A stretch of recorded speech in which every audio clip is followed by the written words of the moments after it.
All right, part two of the fundraising episode. Once again, you know what? Theme song, come back.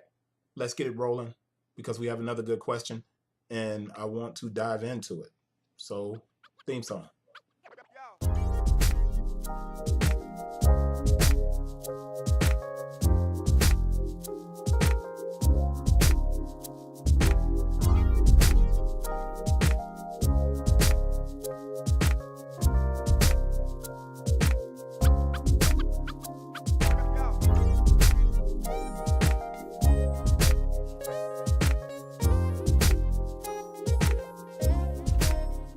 All right, I gotta keep putting the theme. So I know some of you are like, man, why didn't you just start the next lecture? It's a part two.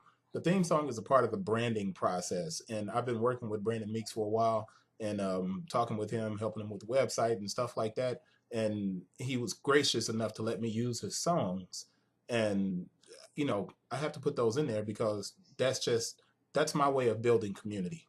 Anyway, the questions. So let's get back to the discussion. We did crowdfunding, so that's over there. We'll leave it over there, and we're going into the next part. And this question is on your course outline, and it's on your syllabus. So you can go to your syllabus and look at the question. But here's the lecture aspect of it. So if my eyes are moving over and reading, then that's what my eyes are doing. Just deal with it, and I hope it's not really bothering you that much. But what's up with the financing process for entrepreneurs?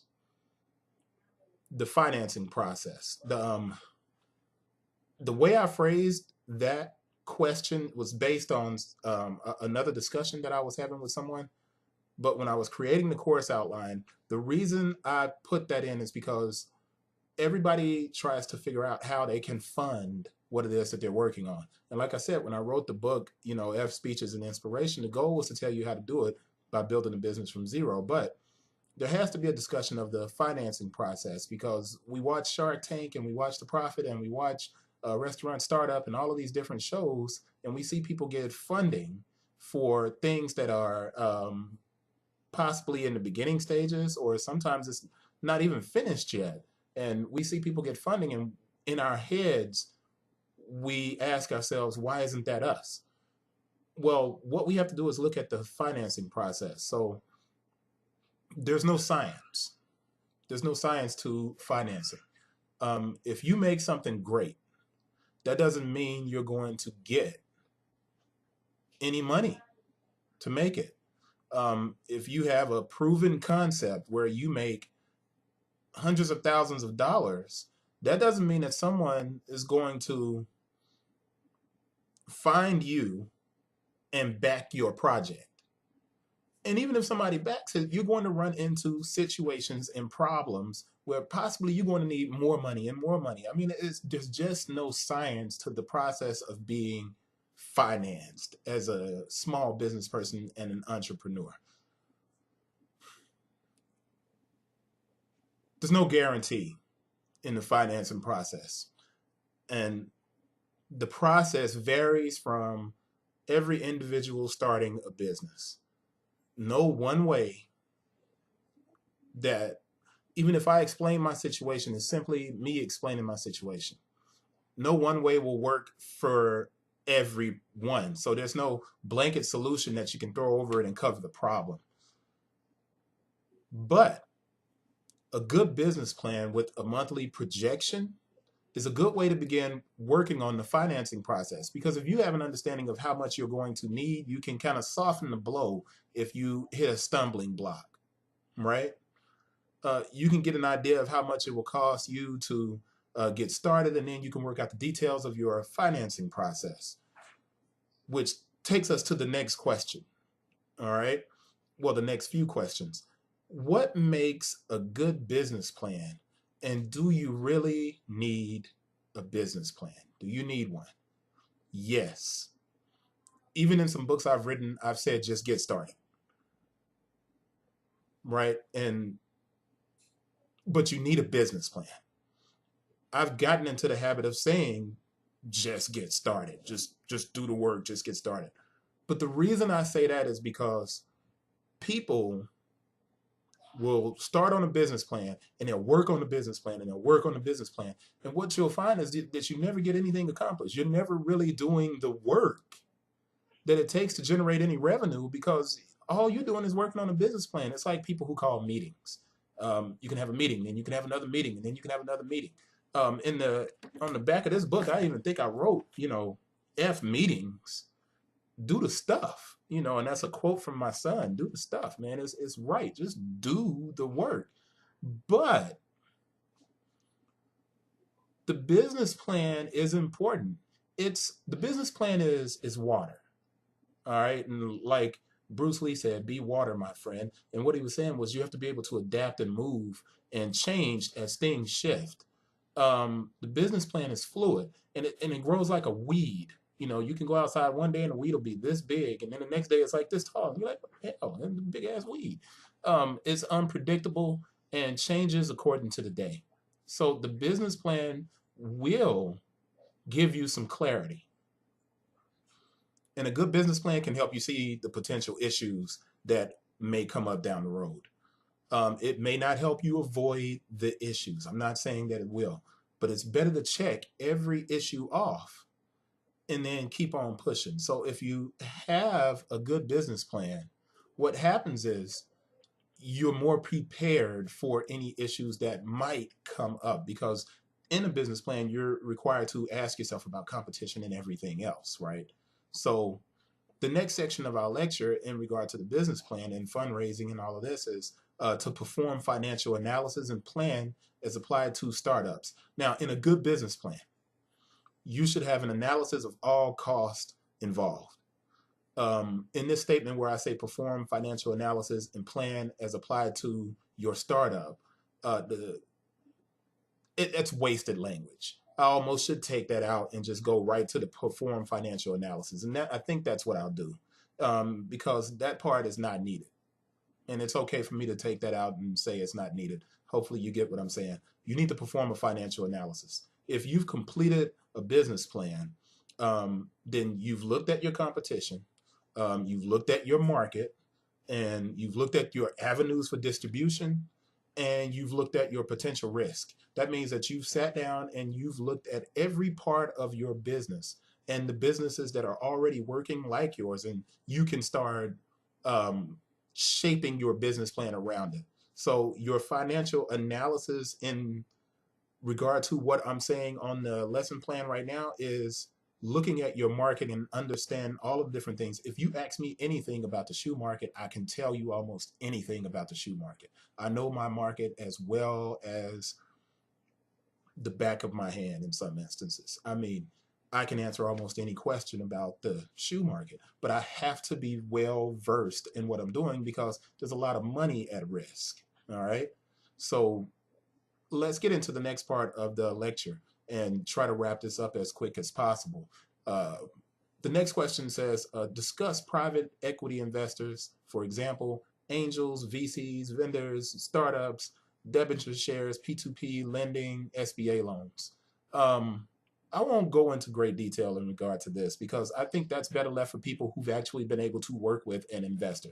I've never personally really had an investor. So I can't give you a story or an example from me, and I don't want to do that. But what I will do is this. Let me read what I wrote to you. Discussing the different types of investors or funding opportunity is not my strong suit.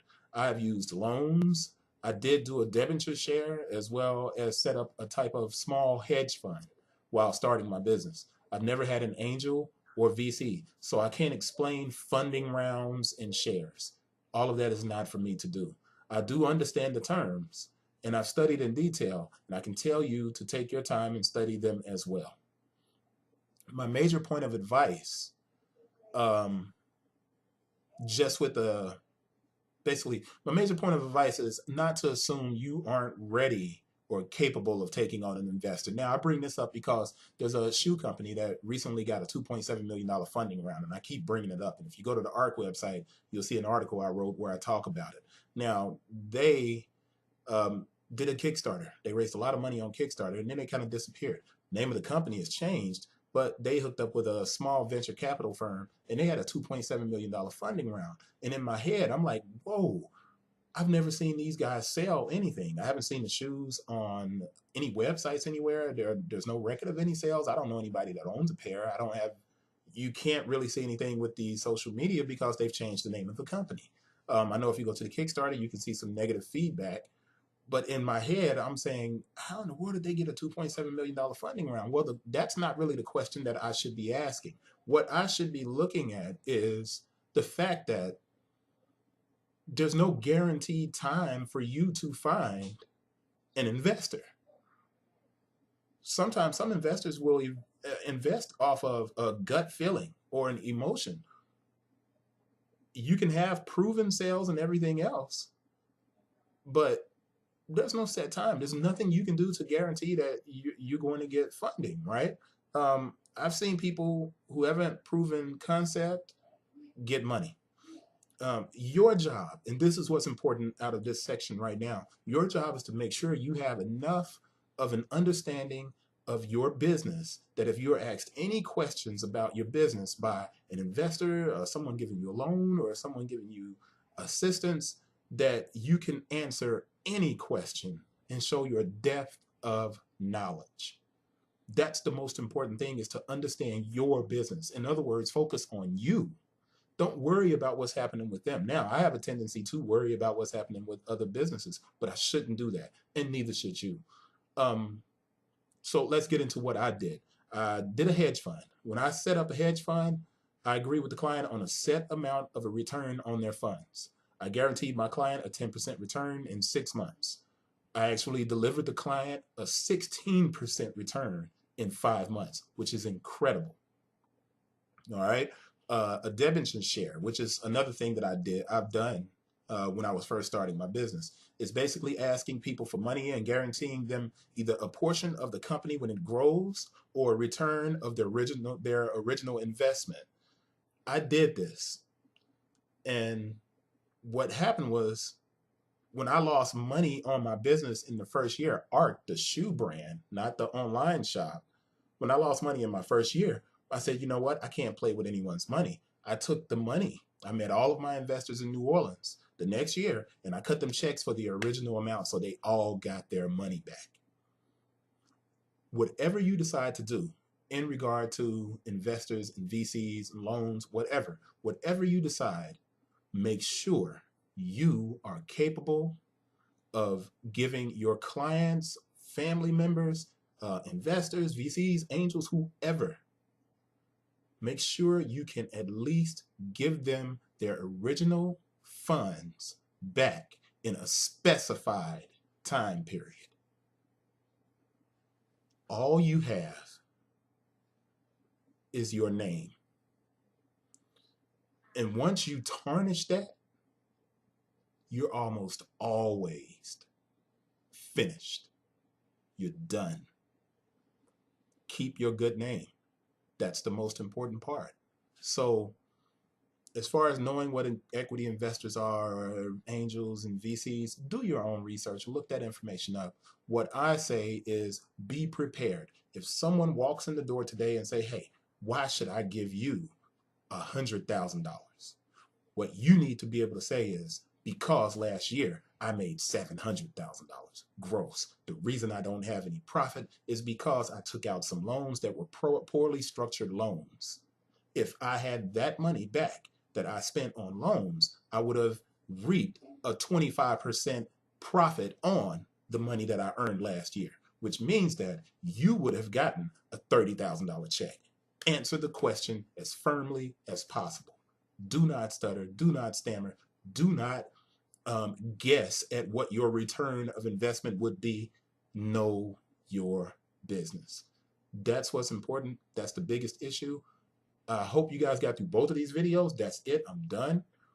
Week 9 is in the books. Moving on to week 10. We only got about 3 or 4 weeks left, man, which is incredible because, like I said, this is the first time I'm doing this, and I'm having a lot of fun doing it. Hopefully, the views are going to go up eventually, I hope.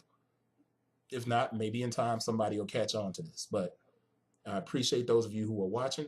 Thank you. See you next week. Hit me with any questions you have. Make sure you subscribe and share the video with your friends, people who are looking to start a business. And I'm really accepting questions for what I'm doing right now, so make sure you shoot some questions to me for that as well. Peace, y'all. music.